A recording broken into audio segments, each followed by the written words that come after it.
بسم اللہ الرحمن الرحیم۔ السلام علیکم ورحمۃ اللہ وبرکاتہ۔ عزیز طلباء، امید ہے کہ آپ خیریت سے ہوں گے۔ آج ہم قافیہ کا سبق نمبر 34 پڑھ رہے ہیں، جس کے اندر ہم مفعول ما لم یسمی فاعلہ یعنی نائب فاعل کا بیان پڑھیں گے۔ چلتے اپنے سبق کی جانب۔ بسم اللہ الرحمن الرحیم۔ مفعول ما لم یسمی فاعلہ کل مفعول حذف فاعلہ وأقیم هو مقامہ وشرطہ ان تغیر صیغۃ الفعل الی فعل او یفعل، ولا يقع المفعول الثانی من باب علمت والثالث من باب اعلمت والمفعول له والمفعول معه كذلك۔ ترجمے کی طرف چلتے ہیں۔ مرفوعات میں سے دوسرا مفعول ما لم یسمی فاعلہ ہے۔ کل مفعول، ہر وہ مفعول ہے، حذف فاعلہ واقیم هو مقامہ، جس کے فاعل کو حذف کر دیا گیا ہو اور اسی کو اس کا قائم مقام بنایا گیا ہو۔ وشرطہ، اور شرط یہ ہے، ان تغیر صیغۃ الفعل الی فعل او یفعل، اس کا وزن فعل یا یفعل کی طرف منتقل ہو جائے۔ ولا یقع المفعول الثانی من باب علمت، باب علمت کا دوسرا مفعول و باب اعلمت کا تیسرا مفعول، والمفعول له والمفعول معه كذلك، اسی طرح مفعول له اور مفعول معه نائب فاعل نہیں بن سکتے۔ آج کے درس کے اندر 4 باتیں ہیں۔ پہلی بات مفعول ما لم یسمی فاعلہ کی تعریف ہے۔ دوسری بات ہوا ضمیر پر اعتراض اور اس کا جواب۔ تیسری بات مفعول کا نائب فاعل بننے کے لیے شرائط۔ اور چوتھی بات وہ اسما جو نائب فاعل نہیں بن سکتے۔ صاحب کتاب رحمہ اللہ نے مرفوعات کی دوسری قسم مفعول ما لم یسمی فاعلہ کو فاعل کے فوراً بعد ذکر کیا، اس لیے فاعل اور نائب فاعل میں اتصال ہے، بلکہ بعض حضرات نے نائب فاعل کو بھی فاعل ہی کہا ہے۔ چلتے ہیں اس کی تعریف کی طرف۔ مفعول ما لم یسمی فاعلہ کا لغوی معنی اس کے نام سے ہی ظاہر ہے، یعنی ایسے فاعل کا مفعول جس کے فاعل کا نام نہ لیا گیا ہو۔ اصطلاحی معنی صاحب کتاب خود فرما رہے ہیں۔ مفعول ما لم یسمی فاعلہ کل مفعول حذف فاعلہ واقیم هو مقامہ، کہ مفعول ما لم یسمی فاعلہ ہر وہ مفعول ہے جس کے فاعل کو حذف کر دیا گیا ہو اور خود اس کو اس کا قائم مقام بنا دیا گیا ہو، جیسے ہے کتب خالد الدرس۔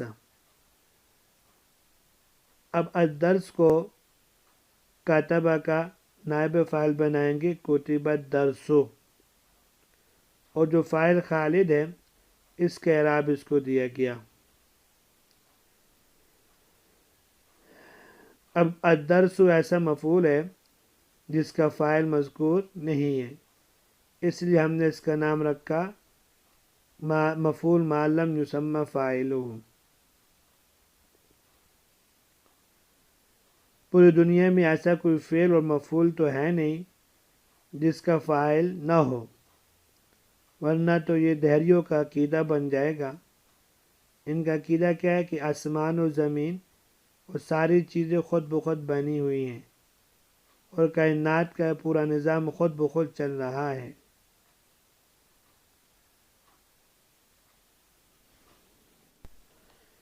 تو کتب الدرس الدرس کو فاعل کی جگہ لا کر اس کا قائم مقام اور نائب بنایا، اس لیے اس کو نائب فاعل کہتے ہیں، اور جو حکم اصل کا ہوتا ہے وہی اس کے نائب کا بھی ہوتا ہے۔ فاعل کا حکم یہ ہے کہ وہ مرفوع ہوگا، لہٰذا یہ بھی مرفوع ہوگا۔ جس طرح فاعل کے باقی احکامات ہیں، مذکر مؤنث میں واحد تثنیہ جمع لانے میں، وہی احکامات نائب فاعل کے ہوں گے۔ اب وہ اقیم ہوا مقامہ ہو، جو مفعول ما لم یسمی فاعلہ کی تعریف میں صاحب کتاب ہوا لائے ہیں، اس پر ایک اشکال ہے۔ اشکال یہ ہے اقیمہ فعل مجہول ہے، ہوا ضمیر مرفوع متصل ہے، اور ضمیر متصل کی تاکید ضمیر منفصل کے ساتھ تب لائی جاتی ہے جب اس پر کسی اور چیز کا عطف ڈالنا مقصود ہو۔ جیسے قرآن پاک میں کیا آتا ہے، اسکن انت وزوجک الجنہ، تو یہاں انت اسکن کے اندر موجود ہے، لیکن اس کی ضمیر منفصل سے تاکید لائی گئی ہے کیونکہ وزوجک کو اس پر عطف کیا گیا، لیکن یہاں تو عطف نہیں ہے، اقیمہ کے اندر ضمیر مستتر ہے، پھر بھی اس کی تاکید ضمیر منفصل کی شکل میں لائی گئی ہے، ایسا کیوں کیا گیا؟ اس کا جواب یہ ہے، اگر ضمیر کے ساتھ اس طرح تاکید ہم نہ لاتے تو شبہ ہو سکتا تھا کہ اقیمہ فعل مجہول کا نائب فاعل مقامہ ہو ہے، کیونکہ یہ قریب ہے، اور قاعدہ یہ ہے کہ قریب کو چھوڑ کر بعید کی طرف ضمیر نہیں لوٹ سکتی، لیکن اس کے باوجود یہاں قریب کو چھوڑ کر بعید کی طرف ضمیر لوٹائی گئی ہے، اس لیے ہوا ضمیر لا کر اس طرف اشارہ فرمایا کہ جس طرح یہاں پر ہوا خلاف القیاس لایا گیا ہے، اسی طرح اقیمہ کا نائب فاعل بھی خلاف القیاس مفعول ہے، باوجود اس کے کہ وہ بعید بھی ہے۔ وَشَرْطُهُ أَن تَغَيَّرَ صِيغَةُ الْفِعْلِ إِلَىٰ فُعِلَ أَوْ يُفْعَلَ، یہاں صاحب کتاب مفعول کا نائب فاعل بننے کے لیے شرط کو ذکر کر رہے ہیں۔ بطور نمونہ کے ثلاثی مجرد کے ابواب کے افعال کے لیے ماضی مجہول اور مضارع مجہول کے اوزان بتائیں۔ مثلاً آپ نے کسی بھی اسم کو نائب فاعل بنانا ہو تو اس کے لیے شرط یہ ہے کہ اس سے پہلے والا فعل اگر ماضی ہو تو اس کا فعلہ کے وزن پر ہونا، اور مضارع ہو تو اس کا یفعلو کے وزن پر ہونا ضروری ہے۔ گویا کہ صاحب کتاب نے صرف فعلہ اور یفعل ذکر کر کے ان کے وصف عام، یعنی فعلہ سے ہر باب کی ماضی مجہول اور یفعل سے ہر باب کی مضارع مجہول مراد لی ہے۔ اب چلتے ہیں اگلی بات کی طرف، وَلَا يَقَعُ الْمَفْعُولُ الثَّانِي سے۔ صاحب کتاب رحمہ اللہ یہ بتانا چاہتے ہیں کون سے مفعول ایسے ہیں جو نائب فاعل نہیں بن سکتے یا جنہیں نائب فاعل نہیں بنایا جا سکتا۔ پہلا، باب علمتو، یعنی علمتو، ظننتو، حسبتو، زعمتو، خلتو، رأیتو، وجدتو، ان افعال کا دوسرا مفعول نائب فاعل نہیں بن سکتا۔ مثلاً علمت زیدن فاضلا میں علم فاضل زیدن نہیں کہا جا سکتا، اس لیے کہ زید فاضل علمت کے داخل ہونے سے پہلے آپس میں مبتدا خبر تھے۔ اس صورت میں زید مسند الیہ اور فاضل مسند تھا، لیکن فاضل کو اگر نائب فاعل بنایا جائے تو یہ مسند الیہ بن جائے گا، تو ایک ہی اسم کا مسند اور مسند الیہ بننا لازم آ جائے گا، جو کہ درست نہیں ہے۔ دوسرا مفعول، والثالث من باب اعلمت، باب اعلمت یعنی علم، ارا، انبأ، اخبر، خبر، نبأ اور حدث کا مفعول ثالث بھی نائب فاعل نہیں بن سکتا، اور وجہ وہی ہے جو ابھی پہلے ذکر کر دی۔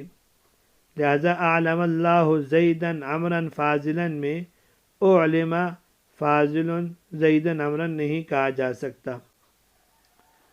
تیسرا مفعول مفعول لہو ہے۔ مفعول لہو کے استعمال کی دو صورتیں ہیں، ایک یہ کہ لام کے ساتھ اور دوسرا بغیر لام کے۔ اگر مفعول لہو لام کے ساتھ ہو تو وہ فعل مجہول بن سکتا ہے، جیسے ضرب للتعذیب، لیکن اگر بغیر لام کے ہو تو اس کے بارے میں فرما رہے ہیں کہ وہ نائب فاعل نہیں بن سکتا، اس لیے کہ یہ ماقبل والے فعل کے لیے علت بنتی ہے، اور اس کی علت بننے پر اس کا منصوب ہونا دلالت کر رہا ہوتا ہے، لیکن نائب فاعل بنانے کی صورت میں یہ مرفوع ہوگا، اور مرفوع ہونے کی صورت میں اس کے مفعول لہو ہونے پر کوئی دلالت نہیں رہے گی، اور جب دلالت نہیں رہی تو گویا کہ وہ مفعول لہو ہے ہی نہیں، مفعول لہو نہیں رہا، لہذا زید ضرب تعذیبا سے زید ضرب تعذیب نہیں کہا جا سکتا۔ خلاصہ یہ کہ مفعول لہو اس لیے نائب فاعل نہیں بنایا جا سکتا، پھر وہ مفعول لہو نہیں رہے گا۔ چوتھا مفعول معہ ہے۔ مفعول معہ بھی نائب فاعل نہیں بن سکتا، اس لیے کہ نائب فاعل بناتے وقت یا تو ہم واو کو ذکر کریں گے یا نہیں۔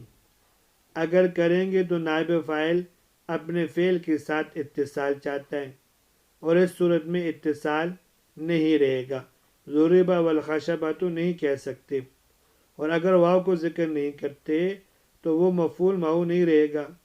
لہذا اس خرابی سے بچنے کے لیے یہ قاعدہ بتا دیا کہ مفعول معہ سرے سے نائب فاعل بن ہی نہیں سکتا۔ یہاں پر صاحب کتاب رحمہ اللہ نے کذالک کہہ کر اتنی عبارت لمبی کیوں کر دی؟ حالانکہ دوسری طرف ہم دیکھتے ہیں صاحب کافی اختصار کے در پہ ہے۔ اس کا جواب یہ ہے، اگر صاحب کتاب اگر ایسا نہ کرتے تو شبہ ہو سکتا تھا کہ ان چاروں کے نائب فاعل نہ بننے کی علت ایک ہی ہوگی، لیکن کذالک لا کر اس بات کی طرف اشارہ فرمایا کہ پہلے دو یعنی باب علمتو کے مفعول ثانی اور باب علمتو کے مفعول ثالث کا نائب فاعل نہ بننا قوی بھی ہے اور ان کی علت بھی مشترک ہے، اور اخیرین یعنی مفعول لہو اور مفعول معہ کا نائب فاعل نہ بننا اولین کی بنسبت کچھ کمزور بھی ہے، اور نہ بننے کی علتیں بھی کچھ اور ہے، اسباب کچھ اور ہیں۔ یہاں تک تو آج کا سبق تھا، امید ہے کہ آپ کو سبق سمجھ میں آیا ہوگا۔ اب آگے ہم کل پڑھیں گے انشاءاللہ نائب فاعل کی تعیین کیسے ہو سکتی ہے۔ تب تک کے لیے اجازت دیجیے، اللہ تبارک و تعالی ہم سب کا حامی و ناصر ہو۔ السلام علیکم ورحمۃ اللہ وبرکاتہ۔